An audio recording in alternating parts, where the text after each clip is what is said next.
Être ce que nous voulons avec fierté et passion, le Grand Cherokee 2015, le meilleur de nous-mêmes, vous présente Megamag. CT Motors, le spécialiste de vos déplacements, vous présente Megamag.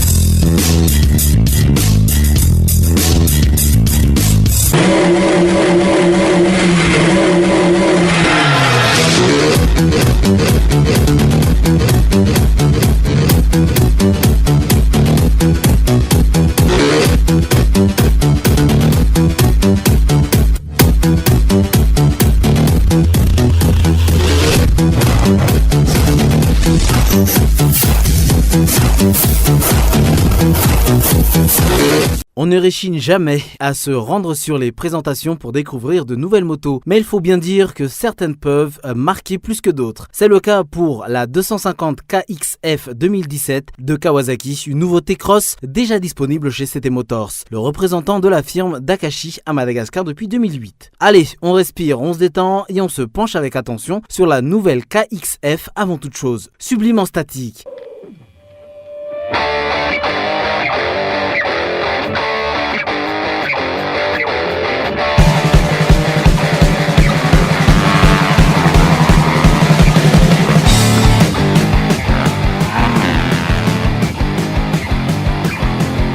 Et si la Kawasaki 250 KXF est une véritable nouveauté, elle ne perd en aucun cas son esprit racing. Comprenez par là que la verte reste la plus racée des 4 temps cross japonaise du marché. Ces pièces, ça nous disait, verte, ses jantes noires, son nouveau look agressif, y sont pour beaucoup, mais avouons-le, sa véritable faiblesse, c'est bien au niveau de la finition de la fourche Showa. Fort heureusement, ces tubes reçoivent cette année un traitement anti-friction noir et ces fourreaux presque blancs font plus factory, des éléments qui font office de correction pour la monture 2017. La Kawasaki 250 était déjà réputée pour être une moto petite, étroite, raison pour laquelle Tida Claudio a adopté pour une 250 lors de sa deuxième quête pour le championnat de motocross 2016 une très bonne idée, en somme, vu le résultat qui a plu au concessionnaire. La finesse est au rendez-vous avec cette nouvelle Kawa, que ce soit entre les chevilles ou même entre les genoux en position assise, rien ne dépasse de la Kawa. Le pilote peut trouver leur place instantanément sur la moto, pas besoin de changer les réglages, tout est naturel et intuitif. Et pourtant, les réglages obéissent au doigt pour un pilotage adapté avec la KXF. On peut en effet changer la hauteur des repose-pieds et placer le poste de pilotage dans 4 positions différentes, un vrai régal. Et si par le passé on était souvent gêné par un sélecteur très proche du repose-pied,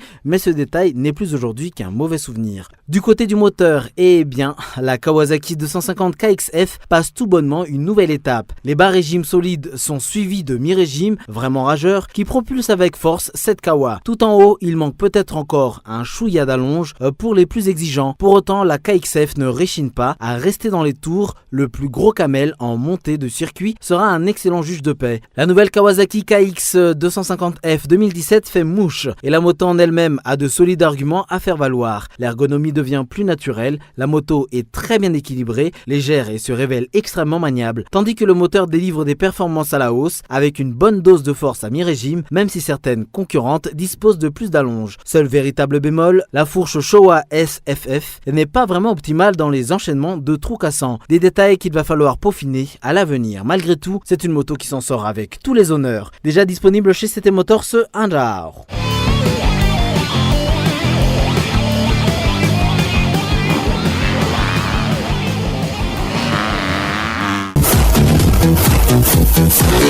Après avoir passé un coup d'œil chez CT Motors, vous allez voir la suite du programme avec un pick-up, une toute nouvelle gamme de chez Fiat, le Fullback qui est représenté par Landis Automotive du groupe EDL. Le marché des pick-up est en pleine forme actuellement. Entre 2009 et 2015, celui-ci a progressé de 40%, le leader du segment dans la grande île. Vu ce succès commercial, de plus en plus de marques ont décidé d'investir sur cette catégorie. Il y a bien évidemment les incontournables, à savoir majoritairement les constructeurs japonais, Toyota avec son indémodable Hilux, Mitsubishi et son arme secrète L200, la Nissan NP300 et Navara, Isuzu D-Max et Ford avec son Ranger. Tout ce beau monde est joint par un nouveau venu, j'ai nommé la resplendissante italienne Fiat, et d'autres débarqueront en 2017 comme Renault avec son Alaskan et même l'allemande Mercedes. Sans plus attendre, la firme italienne reconnue par les modèles 500 sort ses griffes en développant un segment légèrement déviant de la ligne originale qui a fait la réputation du constructeur. Il s'agit du fullback. Pour ses débuts, la firme italienne n'est pas partie d'une feuille blanche puisqu'elle s'est associée à l'une des marques historiques du marché, Mitsubishi. Le fullback est donc une version légèrement retouchée du L200. Seul changement visible, la calandre et le bouclier avant. On peut regretter que la prise de risque soit plus que limitée de la part de Fiat. Pourtant, à y réfléchir, ce parti pris est loin d'être stupide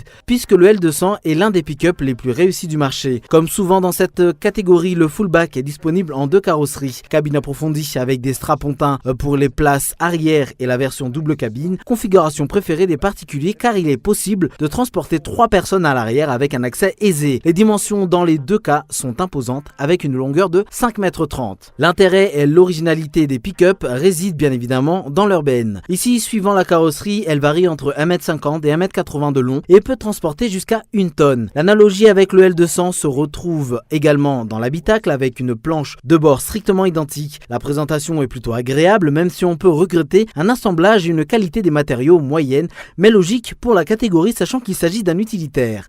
C'est avec ces deux modèles qu'on se quitte et dire au revoir à l'année 2016. Une saison remarquable avec les essais des nouveautés représentées par nos sponsors respectifs. C'était Motors, Maelga Mobile, Landis Automotive. On espère que l'année 2017 nous apportera encore de belles choses. L'équipe de Mekamag, c'était Motors et le groupe EDL vous souhaite une bonne année 2017.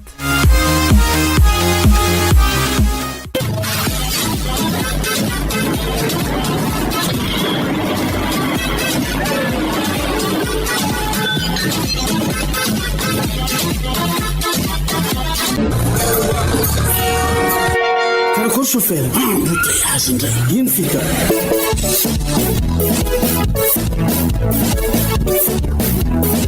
Baul natika, ya l'embouteillage, Yule moto, marque Kimco, marche rapide, Tunga vanifide, moto scooter, ma pièce valeur, Ansete motos, Andaro.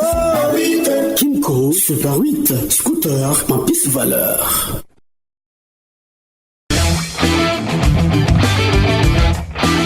Batterie Large Star. Batterie timila entretien. Misy alliage plomb calcium ahafahana mametra ny fampiasana rano ho vity. Large Star manana fitehirizana sy rafi-pamokarana avo lento ka kely foana ny herilany ary maharitra hatramin'ny avo 10 eny ny batterie Large Star. Kalitao iraisam-pireneny amin'ny vidiny tena mirary. Large Star.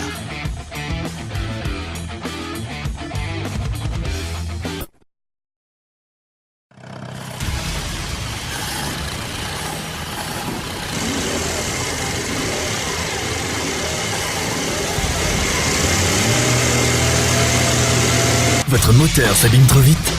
Changez de marque d'huile. Boss Lubricant, fabriqué à base d'un composé de dernière technologie sans cesse amélioré, qui protège votre moteur en l'aidant à résister efficacement à la pression et au frottement. Boss Lubricant, pour un moteur toujours plus résistant.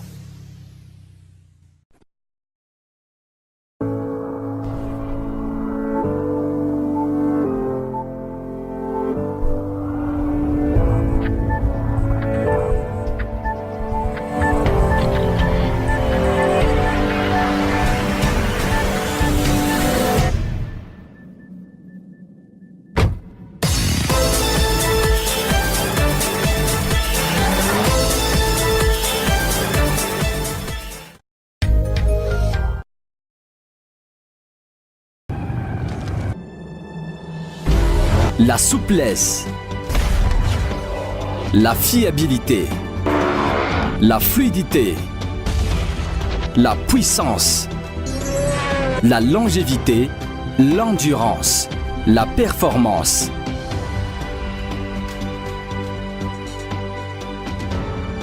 Et pour une bonne assurance, choisissez sans équivoque la qualité de l'huile moteur Eurowheel. Disponible chez vos revendeurs habituels. Eurowheel, toujours sur un pas d'avance.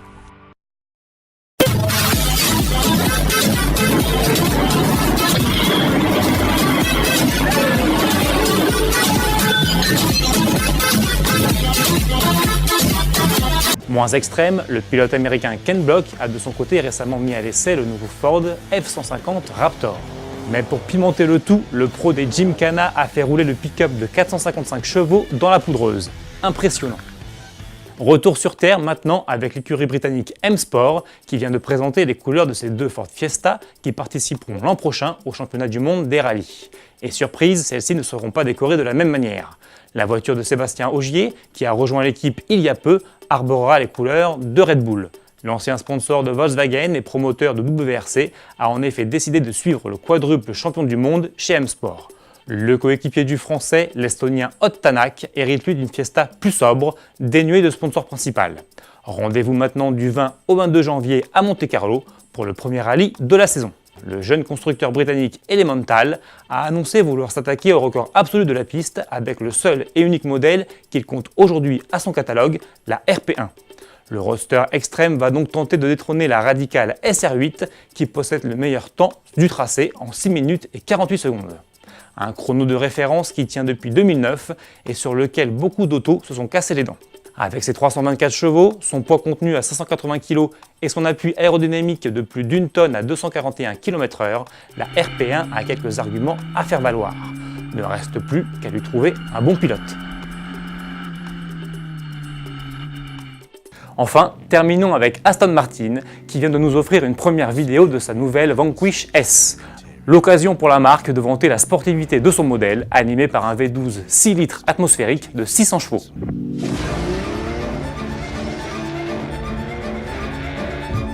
The new Vanquish S. 200 hours to craft it. This isn't a car. This is the Super Grand Tour. Les SUV ont le vent en poupe, les hybrides également. Kia propose donc tout à fait logiquement un SUV hybride, le Niro. Avec ses 4,36 m de long, il est plus petit que le Sportage et s'approche en taille d'un Qashqai, d'un ATK, d'un 3008 ou du Toyota CHR, lui aussi hybride, et en fait son seul concurrent direct. Le Niro utilise un 1,6 litre essence associé à un moteur électrique pour une puissance cumulée de 141 chevaux. Il s'agit d'une hybridation simple et non pas d'une hybride rechargeable. Le Niro reprend en fait le même groupe motopropulseur que la Hyundai Ioniq, y compris la boîte double embrayage. A l'intérieur, ce n'est pas la franche gaieté, mais la qualité de présentation est sérieuse. L'écran central tactile permet d'accéder à des menus typiques d'une hybride, comme les flux d'énergie. En revanche, contrairement à une Prius, on ne trouve pas la touche pour forcer à rouler à l'électricité seule. À l'arrière, l'habitabilité permet à deux adultes de s'installer correctement, mais comme souvent, un passager central ne sera pas à l'aise. Le coffre déçoit en revanche par sa contenance limitée, nous l'avons mesuré comme l'un des plus petits de la catégorie, rendant presque 200 décimètres cubes au 3008. Comme sur une Prius, on peut rouler à l'électricité seule, mais sur de courtes distances et à condition d'avoir le pied léger, mais contrairement à la Prius, lorsque le moteur est en route, il ne mouline pas façon mobilette à la moindre sollicitation. La boîte double embrayage engendre des montées en régime normal. On apprécie comme sur la Ioniq la batterie et le moteur électrique qui répondent toujours présents pour ajouter un surcroît de couple agréable. Côté châssis, le Niro est très loin du dynamisme des 3008 ou ATK, mais se veut avant tout confortable et reste sain en toutes circonstances. En consommation, nos mesures révèlent des chiffres équivalents entre notre Niro et le Toyota CHR hybride à 0,1 litre près, tous deux étant largement plus sobres que les SUV compacts essence de puissance voisine. Mais le Niro se montre sensiblement plus performant que le CHR et plus agréable grâce à l'absence d'effet mobilette du japonais qui reprend la technologie de la Prius. En termes de tarifs, notre version s'affiche à 29 000 €, soit un poil plus cher que le CHR hybride pour un équipement assez proche, mais il offre 7 ans de garantie contre 3 pour le modèle Toyota. Le verdict est donc sans appel en faveur du Niro.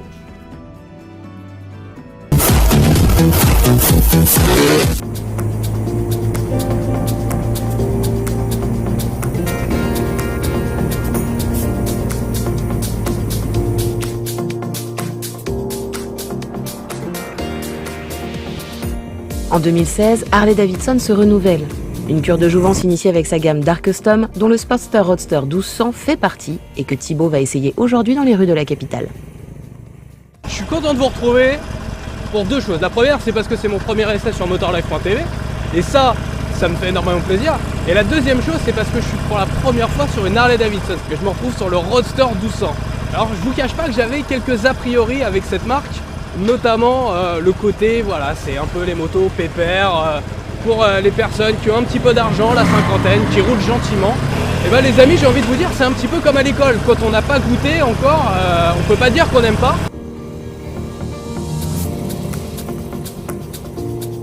La Roadster 1200 se démarque des autres Sportsters de la marque. Pour coller davantage avec cette volonté plus sportive et plus dynamique, la moto se part d'une fourche inversée, d'une hauteur de selle assez élevée, d'une meilleure garde au sol et de poignées au guidon légèrement recourbées qui rappellent les guidons bracelets des motos sportives. Un fil conducteur que l'on retrouve jusqu'au tableau de bord, peu lisible toutefois, où l'on fait défiler les informations sur l'écran digital au commodo gauche. Trip A, trip B, contour, indicateur de rapport engagé, tout y est. De prime abord, on est quand même sur un vrai custom, même si ça s'appelle Roadster. Alors on a que le nom cette machine, quand on n'a pas l'habitude, c'est un petit peu déroutant.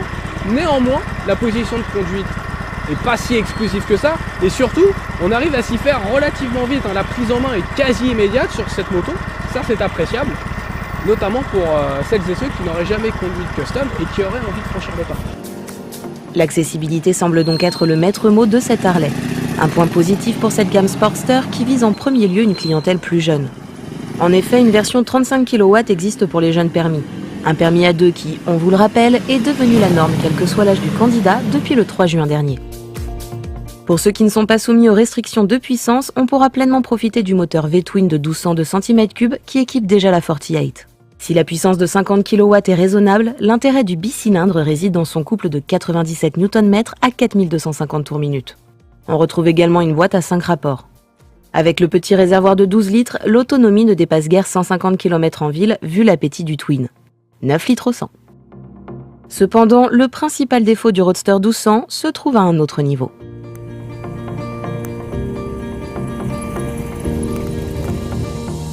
À commencer par le freinage. Purée, on a un double disque à l'avant, on s'attend à un freinage vraiment puissant, avec un bon feeling, du mordant comme il faut.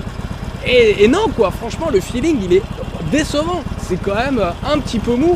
Heureusement, le frein arrière lui fait le job et c'est finalement plus avec le frein arrière qu'on va arrêter cette machine plutôt que le frein avant. Et il y a un autre truc aussi désagréable sur ce Roadster 1200, c'est le point mort. Je sais pas, il faut être chercheur au CNRS, avoir bac plus 20 pour trouver ce point mort. Donc je trouve des faux points morts entre la première et la deuxième, mais bizarrement je trouve pas le point mort. C'est embêtant. Du coup je garde le levier bien dans le coin, donc à la longue vous allez avoir un poignet gauche ultra musclé. Et puis là, dans des conditions urbaines, comme c'est un V-Twin refroidi par air, ça chauffe de fou. Vous l'aurez compris, la Roadster 1200 n'est pas la moto parfaite. Plusieurs détails sont à revoir et quelques éléments minimes dénigrent la qualité de finition. Par ailleurs, on regrettera également la sonorité de la moto aseptisée à l'origine. Il faudra passer par la case option pour la faire chanter.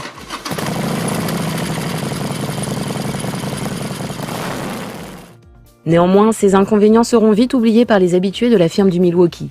Pour les autres, elle a le mérite de proposer une allure singulière, sorte d'hybride entre un custom et un café racer, un confort certain pour un Sportster, et surtout, elle s'avère être un excellent moyen de mettre un premier pied dans l'univers Harley.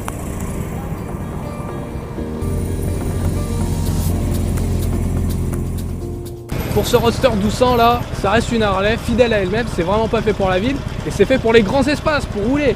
Là où le moteur en plus va pouvoir être ventilé normalement. En tout cas voilà, je vous disais, j'avais quelques a priori avec cette marque. Écoutez, pour le coup, ce Sportster, il est en train de dépoussiérer un petit peu l'image d'Harley Davidson, croyez-moi. Voilà, on a la classe en Harley. Franchement, on dira ce qu'on voudra. Ça, on peut pas retirer ça à Harley. Les gens vous regardent, les gens se retournent. C'est appréciable.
être ce que nous voulons avec fierté et passion, le Grand Cherokee 2015, le meilleur de nous-mêmes, vous a présenté Mekamag. City Motors, le spécialiste de vos déplacements, vous a présenté Mekamag.